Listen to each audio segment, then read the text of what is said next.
नमस्कार विद्यार्थ्यांनो, आज आपण सराव संच 37 बघणार आहोत।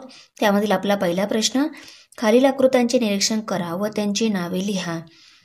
आता ह्या आकृत्या दिलेल्या आहे, त्यांची नावे आपल्याला त्यांच्या समोर लिहायची आहे। बघा, ही आकृती जी आहे तिला किती बाजू आहेत बघा, 1 2 3 4 5 बाजू आहेत।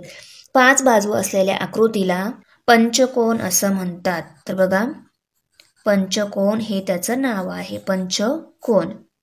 त्यानंतर ही जी आकृती आहे हिला 6 बाजू आहेत, 1 2 3 4 5 आणि 6। हिला म्हणतात षटकोन। षटकोन तुम्हाला सर्वांना माहिती आहे, बरोबर? षटकोन। त्यानंतर ही जी आकृती आहे हिला 7 बाजू आहे, बघून घ्या, 1 2 3 4 5 6 आणि 7, म्हणून या आकृतीचं नाव आहे सप्तकोन। सप्तकोन। त्यानंतर ह्या आकृतीला 8 बाजू आहे, 1 2 3 4 5 6 7 आणि 8, हिला म्हणतात अष्टकोन।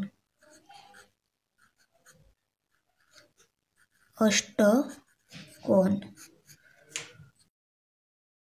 Thanks for watching video. इयत्ता 6वीच्या मराठी, सेमी आणि इंग्रजी या माध्यमांच्या सर्व विषयांच्या स्वाध्यायाच्या नवनवीन व्हिडिओसाठी चॅनलला सबस्क्राईब नक्की करा, लाईक करा, कमेंट करा आणि वर्गमित्रांना शेअर करा।